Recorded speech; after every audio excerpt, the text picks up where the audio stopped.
Hello दोस्तों, study with concept के study platform पर आप सभी का स्वागत है। तो ये विजन IAS PT 365 का सोशल इशू का PDF है।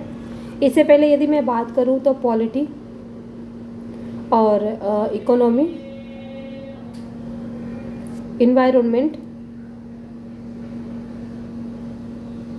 IR और साइंस एंड टेक,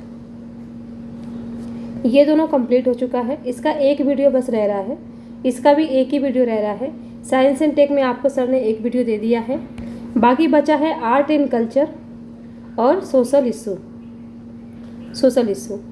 तो ये दोनों मैं करवा दूंगी आप लोगों को, बाकी सर ये करवा देंगे क्योंकि हमें पता नहीं था कि इलेक्शन ड्यूटी भी लग जाएगा, इसकी वजह से टाइम नहीं मिल पा रहा है। ठीक है, तो यहाँ पर देखिए ये सोशल इशू है।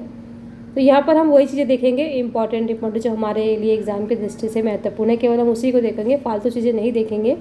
और अगर आप लोग कहेंगे कि आप लोगों को वीडियो नहीं चाहिए, केवल हाईलाइटेड PDF चाहिए, तो PDF भी आप लोगों को इम्पॉर्टेंट चीज़ें जो एग्ज़ाम की दृष्टि से महत्वपूर्ण हैं उन्हें हाईलाइट करके आप लोगों को सेंड कर दिया जाएगा।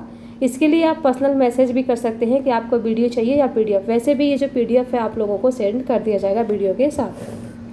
तो यहाँ पर देखिए भारत में सरोगेसी, इससे आपका क्वेश्चन बनता है, खास करके जो अधिनियम वगैरह आते हैं, संशोधित होते हैं उनसे। तो अभी हाल ही में यहाँ पर देखिए, हाल ही में परिवार एवं स्वास्थ्य एवं परिवार कल्याण मंत्रालय ने सरोगेसी विनियमन संशोधन नियम 2024 के लिए अधिसूचना जारी की है। तो अब ये काफ़ी इम्पॉर्टेंट हो जाता है, तो ध्यान रखेंगे किस मंत्रालय ने ये अधिसूचना जारी की है। आपको देखिए, जैसे कि आपको योजना पढ़ते हैं तो योजना में किस मंत्रालय ने उस योजना को लागू किया है, दूसरा उसका उद्देश्य क्या है, ठीक है, तीसरा वो क्या है। ये तीन चीज़ें काफ़ी इंपॉर्टेंट होती हैं। तो वैसे ही यहाँ पर भी जो चीज़ें दी गई हैं इसमें संशोधन वाला खास करके वो काफ़ी इंपॉर्टेंट है आपके लिए। फिर जो टर्मिनोलॉजी दिया हुआ है वो काफ़ी इंपॉर्टेंट है। तो देखिए यहाँ पर कह रहा है कि स्वास्थ्य एवं परिवार कल्याण मंत्रालय ने सरोगेसी विनियमन संशोधन नियम 2024 के लिए अधिसूचना जारी की है। अब हम इसके बारे में देखेंगे कि जो सरोगेसी संशोधन नियम 2024 है वो है क्या। तो केंद्र सरकार ने, ध्यान रखेंगे राज्य सरकार नहीं, केंद्र सरकार ने सरोगेसी नियम 2022 में संशोधन करने के लिए कई नियम बनाए हैं। ये नियम सरोगेसी अधिनियम 2021 के तहत दी गई शक्तियों का प्रयोग करते हुए बनाए गए नए नियम निम्नलिखित हैं। तो संशोधन किस में किया गया है, 2022 वाले में सरोगेसी नियम 2022 में संशोधन किया गया है। किसके तहत किया गया है, किस शक्ति के तहत किया गया है। तो इससे पिछला वाला जो सरोगेसी नियम था उसने जो शक्तियाँ दी थी इसको, इसी के तहत 2022 में ये संशोधन किया गया है और तब लाया गया है क्या आपका 2024। अब यहाँ से जो इसके प्रावधान है ना, ये जो नए नियम है, जो नए नियम बनाए गए हैं इसमें, ये काफ़ी इम्पोर्टेंट है और यहीं से आपका क्वेश्चन बन सकता है। कह रहा है कि यदि जिला चिकित्सा बोर्ड यह प्रमाणित कर दे कि इच्छुक दंपत्ति चिकित्सीय रूप से संतान पैदा करने में असमर्थ है तथा उसे किसी अन्य डोनर के युग्मक की आवश्यकता होगी, तो ऐसे में डोनर से प्राप्त युग्मक का उपयोग करके सरोगेसी की जा सकती है। यानी पहली चीज़ यहाँ पर ये ध्यान रखनी है कि किसके प्रमाणित करने पे, तो जो जिला चिकित्सा बोर्ड है वो यदि प्रमाणित करता है कि जो इच्छुक दंपत्ति है, यानी जो सरोगेट करवाना चाह रही है, वो संतान पैदा करने में असमर्थ है, ठीक है, इन्होंने प्रमाणित कर दिया कि वो असमर्थ है, इसलिए वो किसी अन्य डोनर के युग्मक का डोनर प्राप्त करके क्या कर सकती है, डोनर से युग्मक प्राप्त करके सरोगेसी करवा सकती है। हालांकि यानी अब यहाँ पर एक कंडीशन रख दिया गया कि ठीक है आप सरोगेसी की जा सकती है, लेकिन इसके लिए भी जो सरोगेसी के जरिए पैदा होने वाला बच्चा होगा उसमें जो ये इच्छुक दंपत्ति है जो सरोगेट करवा रही है उसमें से किसी न किसी एक का युग्मक जरूर होना चाहिए, वो माँ का हो या फिर पिता का हो। तो ये कंडीशन इसमें ला दिया गया है, यानी दोनों में से कोई अपना एक युग्मक दे सकता है, चाहे वो मेल दे या फिर फीमेल दे, ठीक है, जो बच्चे करवाना चाहते हैं वे। इससे पहले जो सरोगेसी नियम 2022 था उसमें दाता युग्मकों के उपयोग पर प्रतिबंध लगा हुआ था, यानी उसमें दाता जो थे वो अपने युग्मकों का यूज़ नहीं कर सकते थे। सरोगेसी से संतान चाहने वाली सिंगल महिला विधवा या तलाकशुदा को स्वयं के अंडाणुओं और दाता शुक्राणुओं का उपयोग करना होगा। यानी जो महिला होगी वो अपने सिर्फ एक का यूज करेगी और जो डोनर होगा, जो दाता होगा जैसे कि पिता, वो दाता शुक्राणुओं का उपयोग उसे करना होगा। यानी क्या करेगी, वो दाता शुक्राणु का यूज करेगी। ठीक है, ध्यान रखेंगे। और कौन सी महिला? सिंगल महिला। सिंगल महिला मतलब या तो वो विधवा हो या तलाकशुदा हो, दो ही कंडीशन में सरोगेट किया जा सकता है। ठीक है, और कोई कंडीशन नहीं है, क्योंकि आजकल एक पेशा बना लिया गया है कि लोग कुछ लोग की मजबूरियां होती हैं, कुछ लोग अपने शौक़ को पूरा करने के लिए, खर्चे को पूरा करने के लिए जाते हैं और यहाँ पर क्या करती हैं, वो सरोगेट मदर बनती हैं, बच्चा पैदा करने के बाद से दे देती हैं और मोटा पैसा लेकर के चली आती हैं। तो वो सब चीज़ें अब नहीं हैं। अब यहाँ पर ये बोल दिया गया है कि या तो वो विधवा हो या फिर वो तलाकशुदा हो। अरुणमतुवेल बनाम भारत संघवाद में सुप्रीम कोर्ट ने मेयर रोकितांस्की कुस्टर हॉसर सिंड्रोम से पीड़ित महिला को सरोगेटी हित दादा अंडाणु देने के उपयोग की अनुमति दी है। यहाँ पर देखिए, अब इतना लंबा चौड़ा आपको ध्यान रखने की ज़रूरत नहीं है। अब जाहिर सी बात है, यहाँ पर कह रहा है कि एक जो महिला है यहाँ पर जो है इस सिंड्रोम से, ये पढ़ लीजिएगा, मेयर रोकितांस्की कुस्टर हॉसर सिंड्रोम से पीड़ित है, तो जाहिर सी बात है उसके अंडाणुओं का यूज़ नहीं किया जा सकता। इसलिए वो दाता अंडाणु का उपयोग करने के लिए उसको क्या किया है, कोर्ट ने अनुमति दिया है, सुप्रीम कोर्ट ने, कि ठीक है आप किसी और महिला के अंडाणु का यूज कर सकती हैं। ठीक है, इतना लंबा हमको ध्यान नहीं रखना, बस इतना ध्यान रखना है कि ये जो अरुणमुतुवेल बनाम भारत संघवाद है, ये किससे संबंधित है, तो सरोगेसी से संबंधित है। ठीक है, एक जन्मजात दुर्लभ रोग है ये MRKH, ये जो है यह प्रजनन तंत्र को प्रभावित करता है और बंध्यता का कारण बनता है, यानी बांझपन का। यानी एक तरह से कह सकते हैं कि गर्भाधान नहीं हो सकता इसमें। ठीक है, अब देखिए सरोगेसी के बारे में। सरोगेसी एक ऐसी प्रक्रिया है जिसके तहत कोई और महिला इच्छुक दंपत्ति के लिए गर्भधारण करती है तथा उसके बच्चे को जन्म देती है। यानी कोई और महिला होती है, वो इच्छुक दंपत्ति के लिए गर्भधारण करती है, जो मैंने आपको अभी बताया कि इसका काफ़ी दुरुपयोग हो रहा था। इच्छुक दंपत्ति से आशय है माता पिता बनने के इच्छुक ऐसे दंपत्ति से है जिनके चिकित्सीय लक्षण जेस्टेशनल सरोगेसी का आवश्यक बनाते हैं। जेस्टेशनल सरोगेसी का एक ऐसी प्रक्रिया जिसके तहत एक सरोगेट माँ अपने गर्भ में भ्रूण का प्रत्यारोपण कराकर इच्छुक दंपत्ति के लिए बच्चे को पालती है। यह बच्चा आनुवांशिक रूप से सरोगेट माँ से संबंधित नहीं होता है। अब देखिए यहाँ पर एक तो क्या है, यहाँ पर देखिए, एक तो अंडाणु और शुक्राणु का यहाँ पर क्या किया जा रहा है, दोनों का यूज किया जा रहा है डायरेक्टली। ठीक है, इंजेक्ट किया जा रहा है। और यहाँ पर देखिए, यहाँ पर जो ये देखिए एक शब्दावली है, ये जो है जेस्टेशनल सरोगेसी, ये आपसे पूछ लेगा, केवल इसी के बारे में पूछ लेगा, तो ध्यान रखेंगे। जेस्टेशनल सरोगेसी में क्या होता है, पहले भ्रूण को तैयार किया जाता है और भ्रूण को तैयार करने के बाद से उसका प्रत्यारोपण किया जाता है जो सरोगेट मदर होती है उसके गर्भ में। और यही कारण है कि वो जो सरोगेट माँ होती है उसका आनुवांशिक रूप से बच्चा उससे संबंधित नहीं होता है। तो ध्यान रखेंगे, जेस्टेशनल सरोगेसी में क्या होता है, भ्रूण को पहले तैयार करते हैं, फिर उसका प्रत्यारोपण करवाते हैं, और जब वो बच्चे को जन्म देती है तो वो बच्चा उस सरोगेट माँ से आनुवांशिक रूप से संबंधित नहीं होता है। ये काफ़ी इम्पोर्टेंट है, ये आपसे पूछ सकता है। ठीक है, दूसरी शब्दावली है ट्रेडिशनल सरोगेसी। इसमें क्या होता है, इच्छुक पिता के शुक्राणु का उपयोग करके सरोगेट माँ का कृत्रिम गर्भाधान किया जाता है। सरोगेट माँ का गर्भाधान या तो प्राकृतिक गर्भाधान या कृत्रिम गर्भाधान के जरिए हो सकता है। इस प्रक्रिया में सरोगेट माँ जिस बच्चे को जन्म देती है उसकी वह जैविक माँ भी बन जाती है, यानी आनुवांशिक रूप से बच्चा उससे संबंधित हो भी सकता है। ठीक है, तो ये दो शब्दावली आप ध्यान में रखेंगे। इसमें जैविक माँ बन रही है वो बच्चे की। ठीक है, ध्यान रखेंगे इस चीज़ का। सरोगेसी के यदि हम प्रकार देखें तो एक होता है परोपकारी सरोगेसी। इसमें गर्भावस्था के दौरान चिकित्सा व्यय और बीमा कवरेज के अलावा सरोगेट माँ को कोई मौद्रिक मुआवजा नहीं दिया जाता। किसमें? परोपकारी में। यह प्रकार भी पूछ सकता है कि सरोगेसी कितने प्रकार की होती है। देखिए, एक होता है परोपकारी, दूसरा होता है वाणिज्यिक। ठीक है, दो ही होता है, कोई तीसरा मत आप लोग देख लीजिएगा। इसमें दीजिएगा ट्रेडिशनल सरोगेसी, जेस्टेशनल सरोगेसी, ये तो प्रकार है। ठीक है, यहाँ पर ये दोनों तो प्रकार है और यहाँ पर क्या है, ये प्रक्रिया है, यहाँ पर ये प्रक्रिया है। तो प्रक्रिया के तहत यहाँ पर बच्चे को जन्म दिया जा सकता है सरोगेट माँ के द्वारा। तो यहाँ पर जो है वो प्रक्रिया दी गई है, लेकिन यहाँ पर है ये प्रकार है। तो ऐसा नहीं कि जेस्टेशनल सरोगेसी इसमें ला करके यदि दे दो तो आप समझ जाए कि हाँ ये भी प्रकार है सरोगेट का। ठीक है, तो ये चीज़ें ध्यान में रखेंगे। तो जो परोपकारी होता है इसमें चिकित्सीय व्यय और बीमा कवरेज दिया जाता है सरोगेट माँ को, लेकिन कोई मौद्रिक मुआवजा नहीं दिया जाता। ये चीज़ को आप ध्यान में रखेंगे।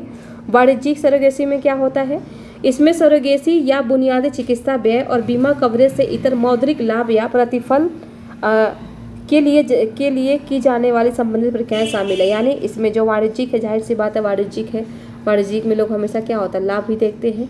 तो लाभ में मतलब इसमें क्या परोपकार क्या होता है, परोपकार आप किसी के साथ, आप किसी से बिना पैसे ले भी तो निस्वार्थ भाव से किसी की सेवा कर देते हैं, तो आप परोपकारी कहला रहे हैं। यानी मान लीजिए कि आप किसी दुकान पर खड़े हैं, कोई गरीब का बच्चा है, वहाँ वो भूखा खड़ा है, आपने उसको क्या किया, आपने अपने लिए कुछ नहीं खरीदा, उसके लिए खरीद करके उसको खाने को दे दिया, ये आपका परोपकार है। आपने उसको पैसा नहीं दिया, खाने को सामान दे दिया, आपका परोपकार है। लेकिन यहाँ पर कह रहा है कि वाणिज्यिक में ऐसा नहीं होता, इसमें चिकित्सा व्यय भी होगा, बीमा कवरेज भी होगा और उसके बावजूद भी ये पैसे लेंगे। ठीक है, तो इसे कहते हैं वाणिज्यिक सरोगेसी। सरकार ने 2015 में विदेशी नागरिकों के लिए सरोगेसी पर प्रतिबंध लगा दिया था। भारत में सरोगेसी संबंधी कानून की यदि हम बात करें तो सरोगेसी विनियमन अधिनियम 2021, इसमें केवल परोपकारी सरोगेसी की अनुमति प्रदान की गई है। एवं व्यावसायिक या वाणिज्यिक सरोगेसी को अपराध की श्रेणी में डाला गया है। तो ध्यान रखेंगे यहाँ पे भारत में ये जो वाणिज्यिक वाली है वो क्या है, अपराध है, अपराध की श्रेणी में इसको डाला गया है। तो इतना तो आप कॉमन सेंस लगा ही लेंगे क्योंकि इससे काफ़ी इफेक्ट पड़ेगा। अधिनियम के कार्यान्वयन की समीक्षा और निगरानी करने तथा राज्य आदि के कामकाज की निगरानी करने के लिए national assistance reproductive technology and surrogacy board की स्थापना की गई है। तो ये इसी से रिलेटेड है। तो ये अगर स्टेटमेंट में देता है तो आप समझ जाएंगे, यहाँ जाहिर सी बात है यही इसका क्या करेगा, विनियमन करेगा। सरोगेट बच्चों के मामले में गर्भपात के लिए सरोगेट माँ की लिखित सहमति और उपयुक्त प्राधिकारी की अनुमति की आवश्यकता होती है। बहुत बड़ी चीज़ है सरोगेट, तो जाहिर सी बात है इसमें, ताकि इसका दुरुपयोग ना हो सके इसके लिए यहाँ पर एक तो सरोगेट माँ अपना लिखित सहमति देगी, ऊपर से उपयुक्त प्राधिकारी भी इसकी अनुमति देगा। यह अनुमति medical termination of pregnancy act 1971 के अनुरूप होनी चाहिए। सहायक प्रजनन प्रौद्योगिकी अधिनियम 2021 ART अधिनियम, इसको देखिए क्या है, इसका उद्देश्य ART क्लिनिक और ART बैंकों का विनियमन एवं पर्यवेक्षण करते हुए दुरुपयोग को रोकना है। छोड़ दीजिएगा ये सब, ज़्यादा इम्पोर्टेंट नहीं है। ये इम्पोर्टेंट है कि देता ना कि अनुमति की ज़रूरत होती है कि नहीं होती है, आवश्यकता है कि नहीं है, ऐसे करके आपसे पूछ लेता है। यहाँ पर देगा कि कितने प्रकार के होते हैं, ये काफ़ी आपके लिए इम्पोर्टेंट है। फिर यहाँ पर जो तो शब्दावलियाँ थी मैंने अभी आपको बताया, ये इम्पॉर्टेंट है। तो ये जो हाईलाइटेड चीज़ें हैं ना ये काफ़ी इंपॉर्टेंट है, बस आपको यही देखना है, बाकी चीज़ें आपको छोड़ देना है। जैसे कि अब ये इम्पॉर्टेंट है कि सरोगेसी विनियमन नियम 2022 के अन्य मुख्य प्रावधान क्या क्या है। तो सरोगेट माँ पर किसी भी सरोगेसी प्रक्रिया के प्रयासों की संख्या 3 बार से अधिक नहीं होनी चाहिए, यानी केवल 3 बार में। ठीक है, 2 चाइल्ड पॉलिसी है, ध्यान रखिएगा, एक एक्स्ट्रा है, इसमें केवल 3 बार ही प्रयास किए जा सकते हैं। Medical termination of pregnancy act 1971 के अनुसार सरोगेट माँ को सरोगेसी के दौरान गर्भपात की अनुमति दी जा सकती है। मान लीजिए कि कोई उसको दिक्कत आ रही है, बहुत ज़्यादा वो नहीं झेल पा रही है, गर्भ में बच्चों को बहुत ज़्यादा प्रॉब्लम आ रही है, तो ऐसा नहीं है कि आपने उससे लिखित हस्ताक्षर करवा लिए हैं कि नहीं अब तो आपने सहमति दे ही दिया तो आपको बच्चा पैदा करना ही करना है, ऐसी कोई बात नहीं है। उसको अनुमति दी जा सकती है, वो अपना गर्भपात करवा सकती है। ठीक है, ध्यान रखेंगे इस चीज़ को, करवा सकती है वो। ठीक है, इच्छुक महिला या दंपति को किसी बीमा कंपनी या इरडे द्वारा मान्यता प्राप्त एजेंट से 36 महीने की अवधि के लिए सरोगेट माँ के लिए एक स्वास्थ्य बीमा खरीदना होगा। ठीक है, तो ये कितने दिन के लिए, 36 महीने के लिए, 26 नहीं 36 महीने के लिए सरोगेट माँ के लिए जो इच्छुक महिला दंपति है उसको इसके स्वास्थ्य के लिए स्वास्थ्य बीमा जो कवरेज है उसको खरीदना होगा। सरोगेट माँ के लिए पात्रता मानदंड और दंपति के लिए प्राप्तता मानदंड। देखिए, सरोगेट बनने वाली महिला विवाहित होनी चाहिए, ठीक है। ऊपर हमने देखा क्या कि तलाकशुदा हो, और दूसरा हमने देखा कि विधवा हो। तो जाहिर सी बात है दोनों किस में आ रही हैं, विवाहित में ही, ठीक है। एवं उसका अपना एक बच्चा भी हो। अब देखिए ये बहुत बड़ा कंडीशन है, यहाँ पर कह रहा है कि एवं उसका एक अपना एक बच्चा भी हो, ताकि उसको कोई प्रॉब्लम ना आए, ठीक है, जान का खतरा ना हो, एक बच्चा हो उसका। इसके अलावा उसकी आयु 25 से 35 वर्ष के बीच हो। तो यहाँ से भी आपका स्टेटमेंट बन सकता है, कोई महिला अपने जीवन काल में केवल एक ही बार सरोगेट माँ बन सकती है। अब इसमें और इसमें अंतर समझिए, यहाँ कह रहा है कि कोई महिला अपने जीवन काल में केवल एक बार ही सरोगेट माँ बन सकती है, और यहाँ पर कह रहा है कि सरोगेट प्रक्रिया के दौरान 3 बार ही केवल प्रयास किए जा सकते हैं। यदि 3 बार में ठीक है, अगर गर्भाधान हो गया तब तो ठीक है, नहीं हो रहा है तो इससे ज़्यादा आप और प्रयास नहीं कर सकते हैं, ठीक है। तीसरी बार में भी चलो गर्भाधान सफल हो गया तो वो माँ बन सकती है, तीसरी बार में भी नहीं गर्भाधान सफल हो पाया तो वो चौथी बार प्रयास नहीं कर सकते हैं। यहाँ पर यही चीज़ें दी गई हैं। तो ये जो छोटे छोटे डिफरेंस है ना, यही आपको समझना है। सरोगेसी के लिए चिकित्सा और मनोवैज्ञानिक फिटनेस का प्रमाण पत्र होना चाहिए। जाहिर सी बात है, बहुत बड़ी बात है ये, तो ये सब चीज़ें होंगी तो कॉमन सेंस है। यहाँ पर ये ध्यान रखेंगे ज़रूर, विवाहित हो, उसका एक बच्चा हो, आयु जो है वो 25 से 35 वर्ष के बीच में होनी चाहिए। दंपत्ति के लिए पात्रता मानदंड, यानी जो ये तो अभी तक तो किसके लिए था, सरोगेट माँ के लिए, यानी जो सरोगेट मदर बनने वाली रहेगी लेडीज़, उसके लिए था। अब ये दोनों दंपत्ति हैं जो ये इससे चाहते हैं कि मेरे लिए बच्चा पैदा करें, उनके लिए ये है। दंपत्ति की शादी के 5 वर्ष पूरे होने चाहिए। पत्नी की आयु 25 से 50 वर्ष और पति की आयु 26 से 55 वर्ष के बीच होनी चाहिए। यानी शादी को 5 वर्ष हो गया है लेकिन कोई बच्चा नहीं है, इन्होंने चिकित्सीय प्रमाण लिया, जिला अभी देखा ना आपने यहाँ पर जो जिला अभी उन्होंने देखा कहाँ गया, वो जिला चिकित्सा बोर्ड है, वो प्रमाणित कर देगा कि ये जो है बच्चा पैदा नहीं कर सकते। तो ये सारी चीज़ें हैं।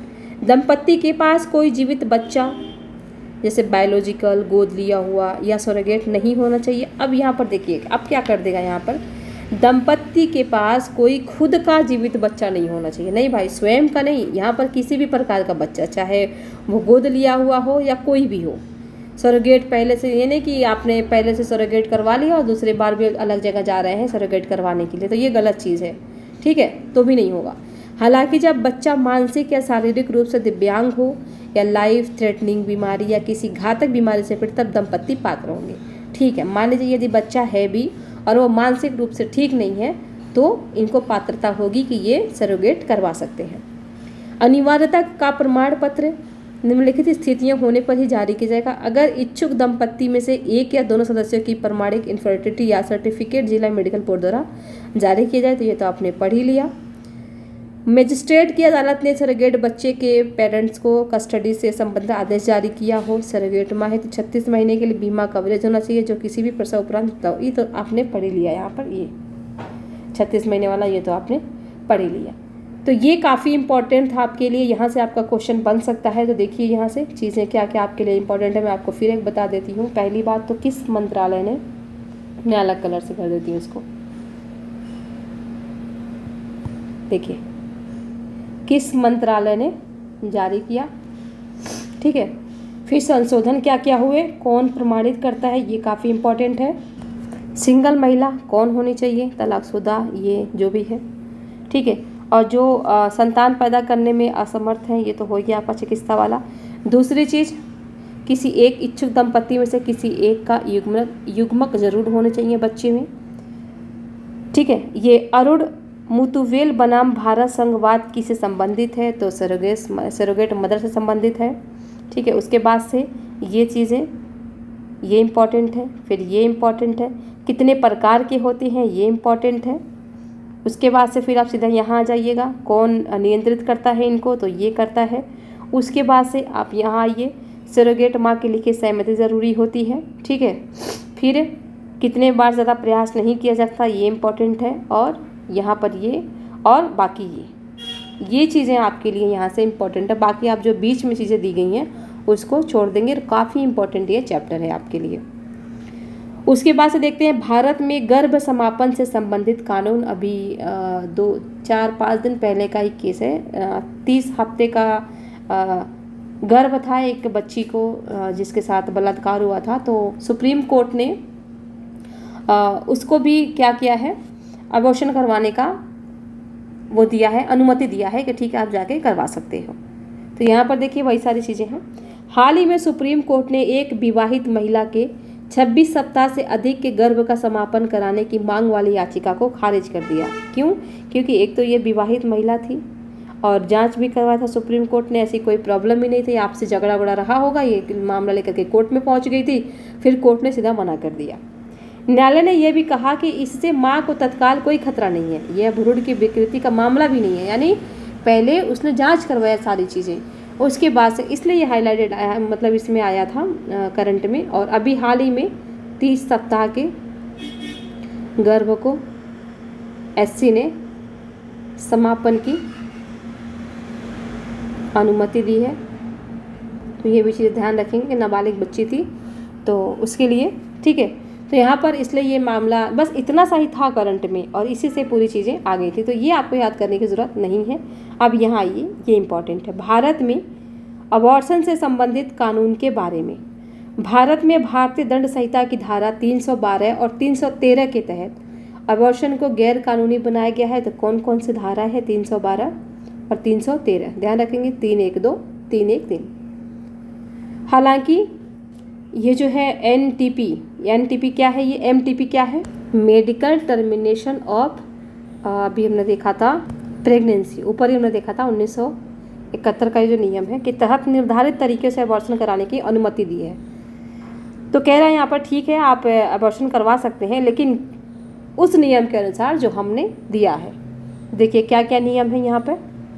इस अधिनियम में 2021 में संशोधन किया गया ताकि एमटीपी को महिलाओं के लिए और उपयोगी बनाया जा सके। भारतीय न्याय संहिता 2023 की धारा 88-92 से में गर्भपात से संबंधित प्रावधान शामिल हैं। तो देखिए यहाँ पर जो संशोधन हुआ है ये इम्पॉर्टेंट है। ये तो संशोधन हुआ है, कानून क्या क्या है 21 में, देखिए पहले 21 का देखते हैं। 21 का देखिए, 20 सप्ताह तक की गर्भावधि यदि है और उसका आप समापन करवाना चाहती हैं तो इसके लिए क्या करना होगा, एक चिकित्सक की सलाह पर सभी महिलाओं को अनुमति है। इसमें सभी महिलाएं आ सकती हैं, ठीक है, विवाहित अविवाहित दोनों, ठीक है। यदि 20 से 24 सप्ताह तक की गर्भावधि है तो इसमें 2 चिकित्सकों की सलाह लेनी पड़ेगी, जब भी जाकर के गर्भ की समाप्ति हो सकती है। या बच्चे को गंभीर बीमारी होने का खतरा हो, या महिला के जीवन या मानसिक स्वास्थ्य को खतरा हो, बलात्कार पीड़िता हो, परिवार के सदस्यों द्वारा व्यभिचार की पीड़ित महिलाओं और अन्य सुपीड़ित महिला से दिव्यांग, नाबालिग आदि के लिए ये चीज़ें उपलब्ध हैं। इसमें आपको 2 चिकित्सकों की सलाह लेनी ज़रूरी है। 24 सप्ताह से अधिक की गर्भावधि यदि है तो इस दौरान भ्रूण की विकृति के आधार पर और केवल मेडिकल बोर्ड की सलाह पर ही अबॉर्शन का अधिकार उपलब्ध है। वहाँ पर जिला था, यहाँ पर देखिए मेडिकल बोर्ड है, ध्यान रखेंगे, ठीक है। बात तो एक ही एक है, यहाँ पर देखिए जिला चिकित्सा बोर्ड वही है, ठीक है। तो इसकी सलाह जरूरी है यदि 24 सप्ताह से अधिक की गर्भावधि है तो। सन 2022 में सुप्रीम कोर्ट ने फैसला सुनाया कि एमटीपी अधिनियम के तहत बलात्कार की परिभाषा में वैवाहिक बलात्कार भी शामिल होना चाहिए। इसके अलावा सुप्रीम कोर्ट ने देश की सभी महिलाओं को गर्भावस्था के 24 सप्ताह तक सुरक्षित और कानूनी गर्भपात का अधिकार दे दिया है। अब यह अधिकार विवाहिता के साथ साथ अविवाहित महिलाओं को भी प्राप्त है। यानी अब देखिए 2021 में क्या था, 2021 में ये था कि यदि 20 सप्ताह तक की गर्भावधि है तो उसमें सभी महिलाएं, चाहे वो विवाहित हो या अविवाहित हो, वो अबॉर्शन करवा सकती हैं। 20 से 24 सप्ताह तक की गर्भावधि है तो इसमें कहा कि नहीं आप 2 लोगों से सलाह लेंगी तभी करवा सकती हैं। उसके बाद से 24 सप्ताह से यदि ऊपर है तो इसमें कंडीशन रख दिया गया कि भ्रूण की विकृति के आधार पर ही केवल मेडिकल बोर्ड की सलाह पर आप अबॉर्शन करवा सकती हैं। और 24 में आकर के ये कह दिया गया यहाँ पर कि देश की सभी महिलाओं को गर्भावस्था के 24 सप्ताह तक सुरक्षित और कानूनी गर्भपात का अधिकार दे दिया है। अब यह अधिकार विवाहितों के साथ साथ अविवाहित महिलाओं को भी प्राप्त है। यानी 21 में क्या था, 21 में केवल यही सभी महिलाओं को प्राप्त था, 20 सप्ताह वाला, 20 से 24 और 24 से ऊपर वाला नहीं था। लेकिन अब 24 तक सभी को हो गया है। तो ये चीज़ें आपको ध्यान में रखना है। अब यहाँ पर देखिए, अबॉर्शन यानी गर्भ समापन से संबंधित कानूनों की वैश्विक स्थिति, सेंटर फॉर रिप्रोडक्टिव राइट्स के अनुसार पिछले 30 वर्षों में 60 से अधिक देशों ने एबॉर्शन से संबंधित कानूनों को सरल बनाया है। केवल 4 देशों अर्थात यूएसए, निकारागुआ, अल सल्वाडोर और पोलैंड ने एबॉर्शन को मिली कानूनी अनुमति को खत्म कर दिया है। तो किसने किसने खत्म कर दिया, ये चीज़ें ध्यान रखना है आपको। और लोगों ने तो कानूनों को सरल बना दिया, लेकिन यहाँ पर देखिए जो 4 ऐसे देश हैं जिन्होंने, वहाँ पर कानूनी मान्यता थी कि हाँ ठीक है आप करवा सकते हैं, लेकिन यहाँ पर उन्होंने समाप्त कर दिया। तो वो है यूएसए, निकारागुआ, अल सल्वाडोर और पोलैंड। ये ध्यान रखेंगे, ये इम्पॉर्टेंट है। और ये भी इम्पॉर्टेंट है, यहाँ पर जो संशोधन हुआ है 2022 में, ये इम्पॉर्टेंट है। ये कह देगा कि 2022 में जो संशोधन हुआ है एमटीपी में, इसमें 24 सप्ताह तक की सभी महिलाओं को 24 सप्ताह तक की गर्भावस्था सहित सभी महिलाओं को यहाँ पर गर्भपात करवाने की मंजूरी नहीं मिली हुई है या अनुमति नहीं है, लेकिन ऐसा नहीं है, मिल गया है। इसमें कह देगा कि इसमें जो है एनटीपी अधिनियम में बलात्कार की परिभाषा में वैवाहिक बलात्कार को शामिल नहीं किया गया है, तो ये भी किया गया है, इस चीज़ को आप ध्यान में रखेंगे। ठीक है, तो इम्पॉर्टेंट क्या क्या है यहाँ पर, थोड़ा सा 21 को देख लेंगे, ज़्यादा 21 से तो पूछेगा ना, 21 वाला हो सकता है 22 में डाल दे, इसलिए इसको भी नज़र रखना है आपको अच्छे से, ये ध्यान रखना है। तो यहाँ से देखिए इम्पॉर्टेंट क्या है, एक तो ये, ठीक है, ये तो करंट में, इसको ऐसे देख लीजिएगा। दूसरा आपका ये 21 वाला देख लीजिएगा, और तीसरा आपका ये ज़रूरी है 22 वाला, ये इम्पॉर्टेंट है। अब आगे है महिलाओं के खिलाफ घरेलू हिंसा, इसको देखते हैं।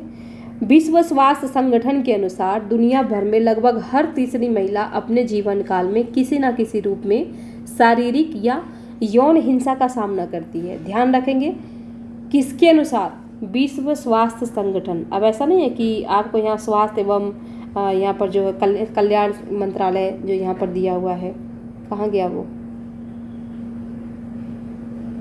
ये स्वास्थ्य एवं परिवार कल्याण मंत्रालय नहीं, इसने रिपोर्ट नहीं दिया था, किसने दिया था, तो WHO ने दिया था, और कहा था कि दुनिया भर में हर तीसरी महिला जो है वो अपने जीवन काल में किसी न किसी रूप से शारीरिक या यौन हिंसा का सामना करती है। इसमें मानसिक ने दिया है, मानसिक भी है।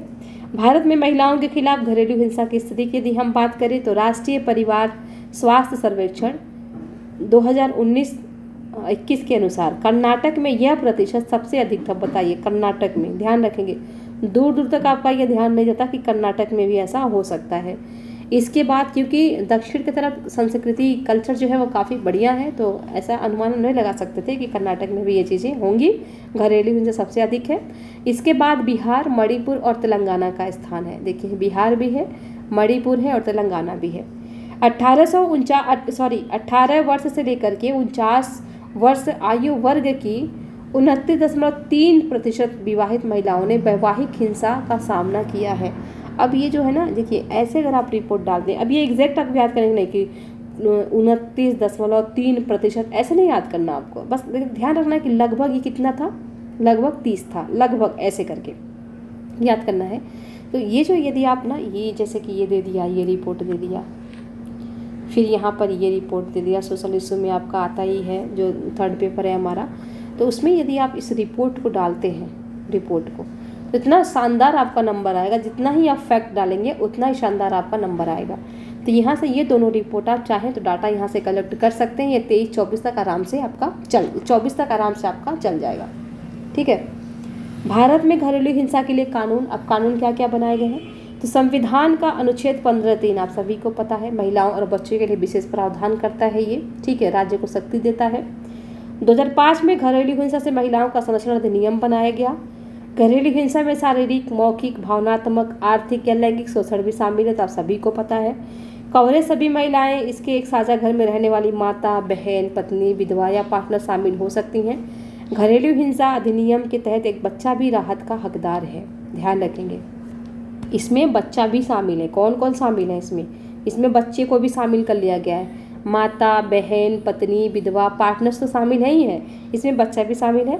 किसके खिलाफ शिकायत दर्ज कराई जा सकती है? कोई भी वयस्क पुरुष सदस्य जो महिला के साथ घरेलू संबंध में रहा हो, किसके साथ शिकायत दर्ज कर, ये देखिए 2016 में सुप्रीम कोर्ट ने हिरल पी हरसोरा और अन्य बनाम कुसुम नारोत्तम दास हरसोरा और अन्य वाद में एक अहम फैसला सुनाया। इस फैसले में कोर्ट ने PWDVA का अनुच्छेद उल्लंघित व्यक्ति शब्द से पहले आने वाले वयस्क पुरुष शब्द को हटा दिया। पति या साथी पुरुष के रिश्ता, ये छोड़ दीजिए, बस इतना ध्यान रख लीजिएगा कि जो केस है वो किससे संबंधित है, ठीक है, किससे संबंधित है। यहाँ पर देखिए महिलाओं के खिलाफ घरेलू हिंसा से संबंधित है ये।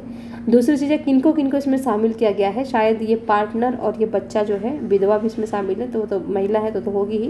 पार्टनर और बच्चे को लेकर के आप एलिमिनेट कर देते, तो ध्यान रखें एलिमिनेट नहीं करना है, ये भी इसमें शामिल है, तो ये आपको ध्यान में रखना है। और ये ध्यान रखना है स्टेटमेंट आपका बनेगा तो यहाँ से बनेगा। यूपीएससी क्या करता है ना कि ये नीचे वाला तो ठीक दे देता है, सही लगभग अगर आप देखेंगे सामान्यतः यानी 90% केसों में आप देखेंगे तो इतना एग्जैक्ट डाटा वो नहीं पूछता, और अगर पूछेगा भी तो इसको सही से डालेगा, ऊपर का ये कर देगा, ये कर्नाटक है तो राजस्थान कर देगा, यूपी कर देगा, तो ये चीज़ें आपको ध्यान में रखनी है।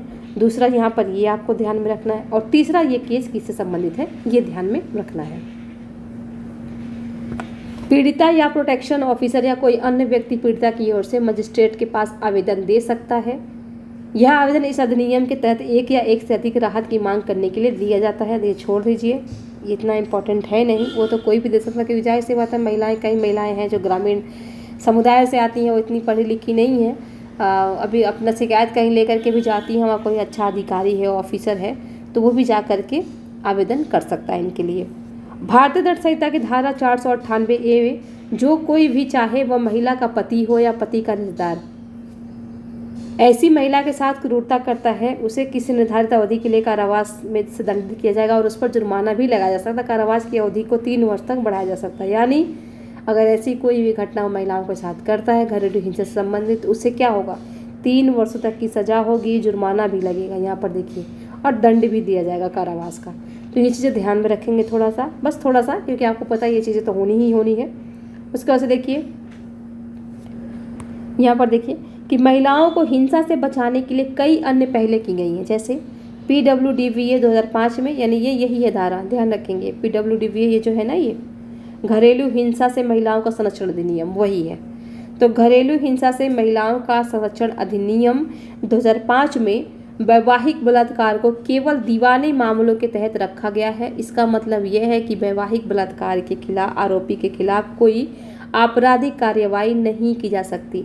ये किस में होता, यदि फौजदारी में होता तो आपराधिक कार्रवाई की जा सकती थी, लेकिन ये जो बलात्कार का मामला है इसको वैवाहिक बलात्कार को, ध्यान रखेंगे, वैवाहिक बलात्कार को किस में रखा गया है, दीवानी मामलों में रखा गया है, और इसमें आपराधिक कार्यवाही नहीं की जाती है। भारतीय न्याय संहिता 2023 में धोखे से या झूठे वादे करके किसी महिला के साथ शारीरिक संबंध बनाने को अपराध घोषित किया गया है। ध्यान रखेंगे किसको अपराध घोषित किया गया है, यहाँ पर आप पढ़ लीजिएगा। UN वीमेन और WHO ने संयुक्त राष्ट्र की 10 अन्य द्विपक्षीय और बहुपक्षीय एजेंसीज के साथ मिलकर महिलाओं तथा लड़कियों के खिलाफ हिंसा को रोकने एवं उसका जवाब देने के लिए रेस्पेक्टेड वीमेन फ्रेमवर्क तैयार किया है। तो किसने किया है रेस्पेक्ट वीमेन फ्रेमवर्क, किसने, तो UN और WHO ने मिलकर के इसको तैयार किया, ये ध्यान रखेंगे।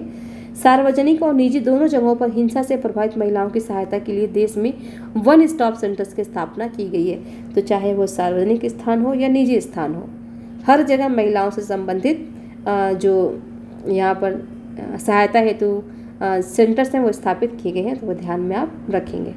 यहाँ से ज़्यादा इम्पोर्टेंट था नहीं, जो था यहाँ पर मैंने हाईलाइटेड कर दिया, बस आपको वही पढ़ना है, बाकी बीच में आपको छोड़ देनी है, ये क्या क्या चीज़ें हैं इससे मतलब नहीं है।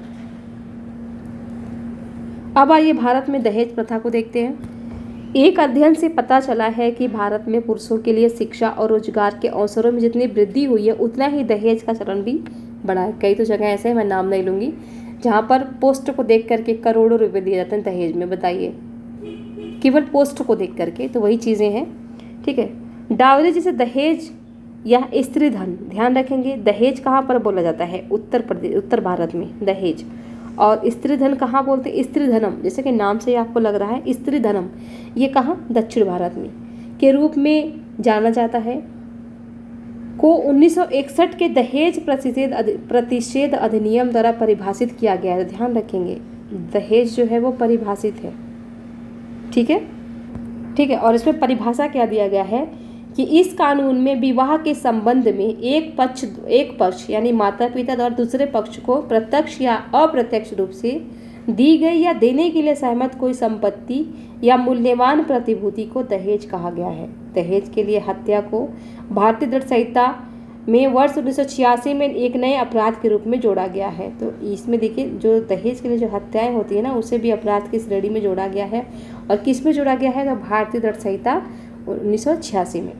दहेज मृत्यु कानून में हत्या शब्द का प्रयोग नहीं किया गया है। दहेज मृत्यु में कानून में हत्या शब्द का यूज नहीं है, ध्यान रखिएगा। दहेज यहाँ पर क्या दिया गया है? दहेज मृत्यु, ना कि हत्या, दहेज हत्या ऐसा नहीं है। दहेज हत्या शब्द का यूज नहीं है, यहाँ पर दहेज मृत्यु शब्द का यूज किया गया है। को भारतीय दंड संहिता की धारा 304B में परिभाषित किया गया है। दहेज मृत्यु है क्या? तो दहेज मृत्यु के मामले में इस धारा को भारतीय साक्ष्य अधिनियम की धारा, ये सब इतना धारा पढ़ने की आपको ज़रूरत नहीं है, बस ये ध्यान रखिएगा कि परिभाषित किसको किसको किया गया है, किसको नहीं किया गया है। स्टेटमेंट आपका यहीं से बनता है। तो ये जो दहेज मृत्यु है, इसको भी परिभाषित किया गया है, और डाउरी यानी दहेज को भी परिभाषित किया गया है। तो ये दो चीज़ें आपको ज़्यादा करके खास करके ध्यान रखनी है, बाकी ये सब छोड़ दीजिएगा। फिर यहाँ देखिए, दहेज प्रतिशत अधिनियम 1961 के बारे में दिया है। जांच के उद्देश्य से दहेज को एक संज्ञेय अपराध माना जाता है। इस अधिनियम के तहत प्रत्येक अपराध गैर जमानती और नॉन कंपाउंडेबल जैसे समझौता न किया जा सके होता है। ध्यान रखिएगा। देखिए कितना बड़ा वो है, जुर्म है यहाँ पर, फिर भी लोग डरते नहीं हैं। कितने जगह पर तो बेटियों को मार देता, जला करके, जहर दे करके, गला घोट करके, ठीक है, कि दहेज नहीं लेकर के आई है। दबाव उन पर बनाया जाता है कि और पैसा मांगो, जो दहेज बाकी है वो मांगो, इस तरीके से। तो यहाँ पर कह रहा है कि इसमें देखिए गैर जमानती है ये, और इसमें कोई समझौता नहीं किया जा सकता।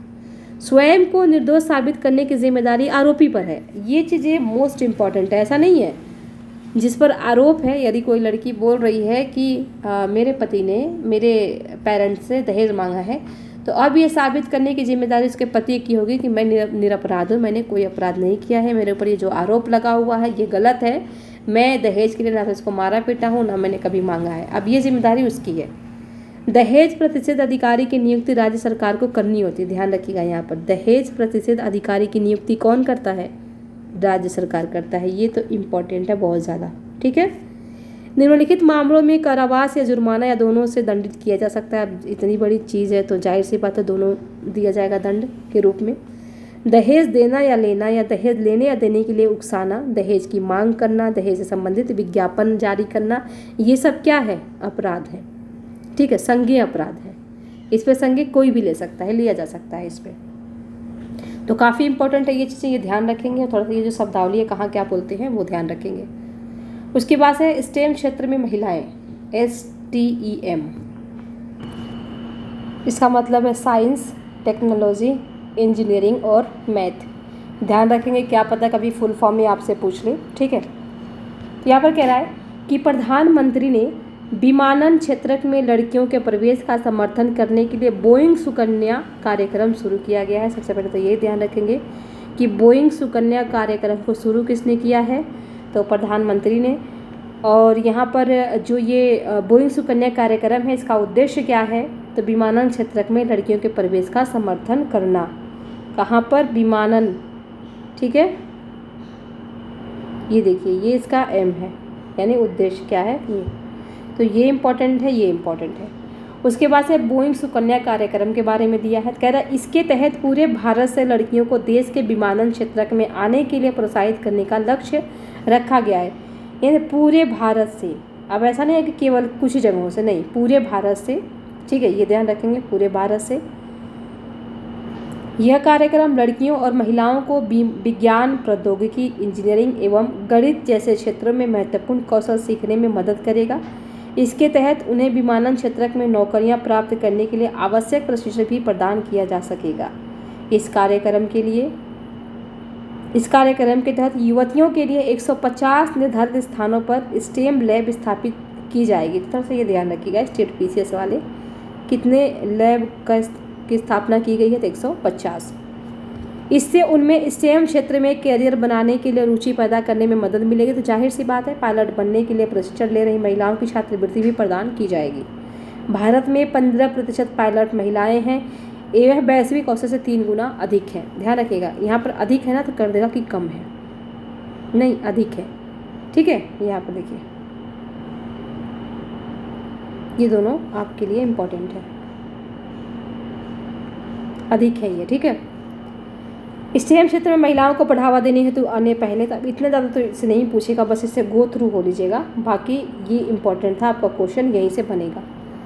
स्टेम कोर्सेज में महिलाओं का नामांकन 2021 से बढ़कर 42, यानी बढ़ा है नामांकन। कार्यबल में महिला भागीदारी की भागीदारी 19, ये भी बढ़ा है, ठीक है, ध्यान रखेंगे ये दोनों, ठीक है। डेटा है ये, थोड़ा सा ध्यान रखें, घटा नहीं है, बढ़ा है। बाकी की योजनाएं हैं तो गो थ्रू हो लीजिएगा, यहाँ से क्वेश्चन बनेगा नहीं आपका। और ऐसा अगर बन भी जाए कि विज्ञान ज्योति पोषण के माध्यम से अनुसंधान उन्नति, तो लगा दिएगा, सब पे लगा के आ जाएगा। केवल 2 जोड़ी सही 3 जोड़ी सही वाला अगर इसमें आ भी जाता है या सभी सही, तो सभी लगा करके आ जाइएगा, क्योंकि काफ़ी चीज़ें होती हैं महिलाओं को बढ़ावा देने के लिए, तो सब आ जाएगा इसमें। बस निगेटिव कोई चीज़ ना हो, थोड़ा सा ध्यान रखें। इतना तो कॉमन सेंस आप लगा ही सकते हैं, लेकिन ये इंपॉर्टेंट नहीं है, आप इसको पढ़ लीजिएगा। अब एक कार्यस्थल पर यौन उत्पीड़न, तो महिलाओं का कार्यस्थल पर लैंगिक उत्पीड़न अधिनियम 2013 यानी पोस एक्ट के लागू हुए 10 वर्ष हो गए हैं, इसलिए ये करंट में रहा, क्योंकि 10 वर्ष में कोई केस नहीं आया था, बस 10 वर्ष हुए थे, तो इसलिए ये करंट में रहा है। तो मुझे नहीं लगता इससे क्वेश्चन पूछेगा, बस इसे गो थ्रू हो लेते हैं, ठीक है। यहाँ पर कह रहा है कि कार्यस्थल के माहौल को महिलाओं हेतु सुरक्षित बनाने के लिए पोस एक्ट लाया गया है। इसका उद्देश्य कार्यस्थल महिलाओं के खिलाफ यौन उत्पीड़न, तो पढ़ लीजिएगा, इतना इंपॉर्टेंट नहीं है। ये विशाखा गाइडलाइन आप सभी को पता ही होगा। देखिए यहाँ पर विशाखा दिशा निर्देशों में कार्यस्थल पर यौन उत्पीड़न को परिभाषित किया गया है। बस इतना ध्यान रखिएगा कि ये जो यौन उत्पीड़न है वो क्या है, परिभाषित है, किसके तहत, विशाखा गाइडलाइंस के तहत, ठीक है। ये इंपॉर्टेंट है, बस इससे ही गो थ्रू हो लीजिएगा, ठीक है।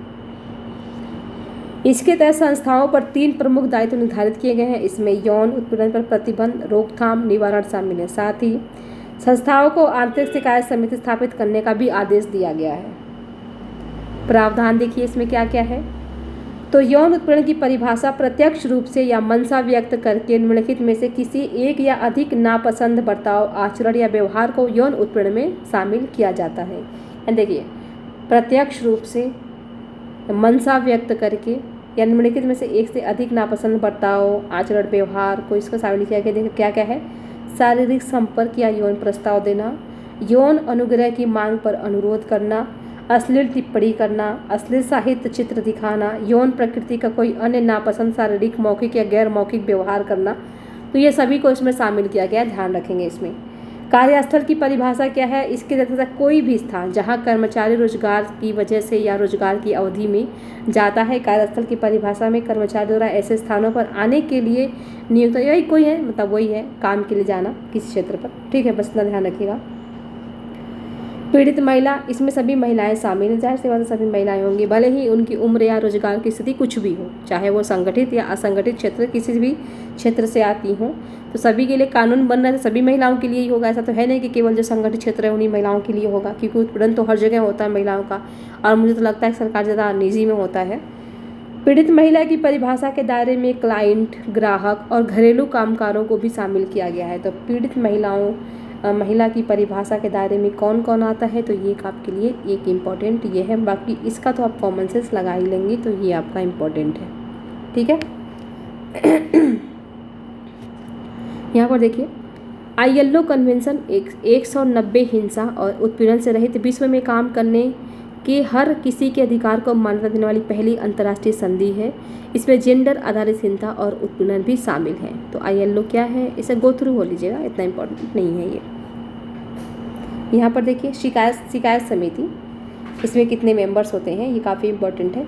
ऐसे प्रत्येक निजी या सार्वजनिक संगठन में आंतरिक शिकायत समिति का गठन अनिवार्य है जहां 10 या इससे अधिक कर्मचारी कार्य करते हों। तो पहला कंडीशन, इस समिति का गठन वहां किया जाएगा, वहां के लिए ज़रूरी है जहां पर 10 से अधिक कर्मचारी काम करते हों।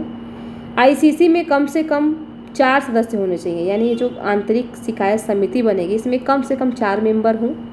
उनमें से कम 50% सदस्य जो हैं वो महिलाएं हों, ताकि जो महिला है वो खुल करके अपनी बातों को रख सके। एक बाहरी सदस्य भी होनी चाहिए इसमें। दीवानी अदालत के समान शक्तियाँ होंगी, यानी दीवानी यानी आपराधिक या फौजदारी नहीं, दीवानी, ध्यान रखेंगे, समझौता होगा इसमें, ठीक है। आपराधिक षड्यंत्र कोई नहीं होगा इसमें, आपराधिक कार्यवाही कोई नहीं की जाएगी इसमें, केवल दीवान यानी समझौते के तहत मामले को सुलझाने की कोशिश की जाएगी।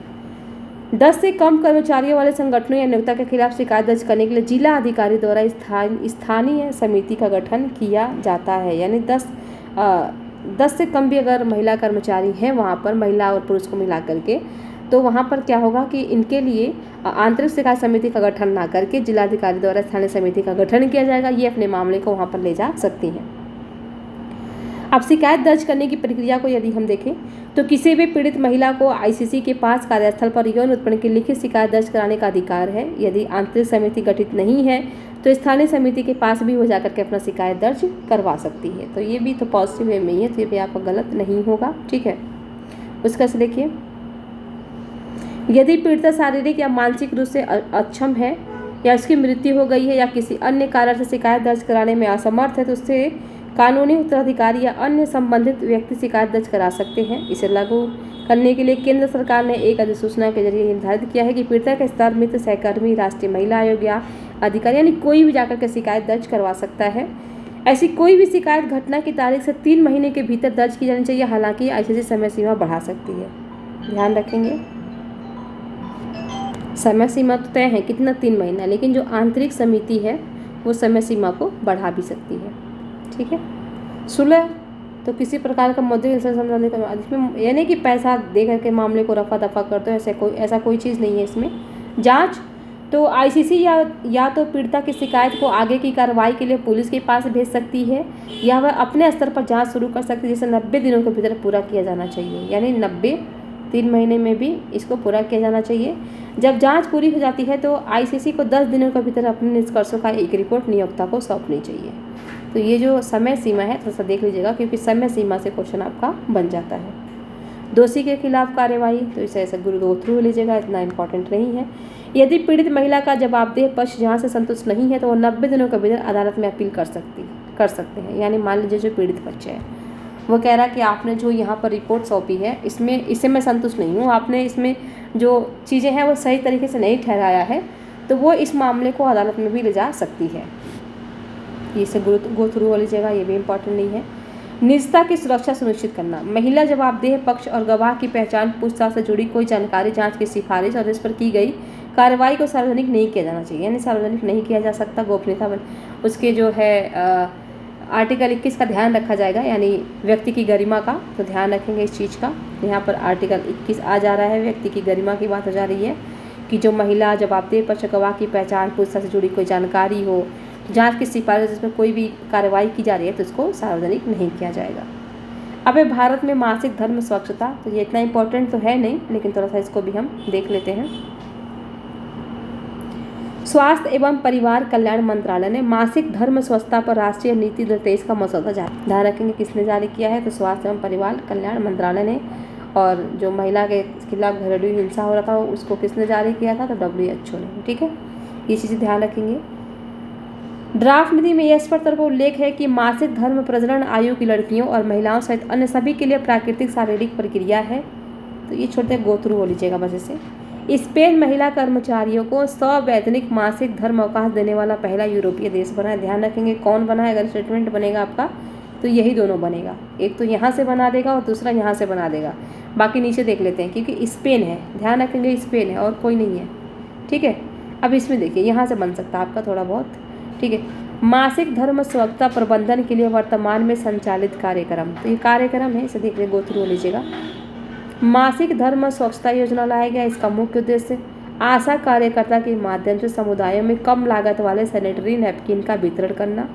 स्वच्छ भारत मिशन मासिक धर्म स्वच्छता प्रबंधन को शामिल किया गया है। मासिक धर्म स्वच्छता प्रबंधन के लिए राष्ट्रीय दिशा निर्देश पढ़ लीजिएगा ऐसे ही। ठीक है, ये देखिए महाराष्ट्र में अस्मिता योजना, राजस्थान में उड़ान और उड़ीसा में खुशी योजनाओं में किशोरियों को सब्सिडी वाले या निःशुल्क सैनिटरी नैपकिन वितरण करने का प्रावधान किया गया। ध्यान रखेंगे अब यहाँ से जो क्वेश्चन बनेगा ना वो ये नहीं बनेगा कि जो ये मासिक धर्म से कौन कौन सी योजनाएं हैं। यहाँ से क्वेश्चन आपका ये बन जाएगा, महाराष्ट्र का है, कहाँ क्या योजना है, अस्मिता। ठीक है, उड़ान कहाँ का है, राजस्थान का क्या है, उड़ान। और उड़ीसा का क्या है, उड़ीसा का क्या है, खुशी। खुशी तो अब क्या कर देगा यहाँ पर, केवल एक जोड़ी सही, केवल 2 जोड़ी वाला सही देगा। मान लीजिए ये खुशी है, खुशी को कहाँ कर देगा, खुशी को कर देगा यहाँ, अस्मिता को कर देगा यहाँ, तो इससे आप कन्फ्यूज रहेंगे। तो यहाँ से क्वेश्चन इस तरीके से आपका बन सकता है, तो इसको ध्यान रखना है आपको।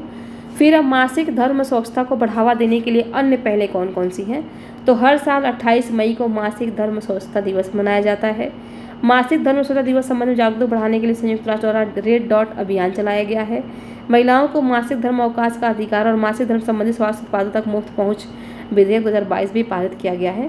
तो ध्यान रखिएगा, इसमें मासिक धर्म के दौरान 3 दिन के सवैतनिक अवकाश के अधिकार का प्रावधान किया गया है इस अधिनियम में, ठीक है। और यहाँ पर क्या है, स्पेन महिला कर्मचारी को सवैतनिक मासिक धर्म अवकाश देने वाला पहला यूरोपीय देश बना है। अभी इसमें प्रावधान किया गया लेकिन ये देश बना है पहला, तो ध्यान रखेंगे इस चीज़ का, ठीक है। तो ये विशेष करके ध्यान रखेंगे, योजनाएं कहाँ से कहाँ की हैं और किस लिए हैं। तो अभी तक हमने देखिए यहाँ तक देख लिया है, कहाँ तक, पेज नंबर कितना हो गया हमारा 10 तक। बाकी हम देखेंगे अगले वीडियो में बाल श्रम, तो इसको जल्दी जल्दी निकालेंगे। आज तो खैर ज़्यादा टाइम लग गया क्योंकि ज़्यादा इंपॉर्टेंट था, आगे आपका ज़्यादा इतना इम्पोर्टेंट है नहीं, बस जल्दी जल्दी निकालते चलेंगे इसको, ठीक है। देखिए, तो इसको आप रिवीजन करते रहिए। तो इसी के साथ इस वीडियो को यहीं समाप्त करते हैं। आप सभी को हमारे साथ बने रहने के लिए बहुत बहुत धन्यवाद।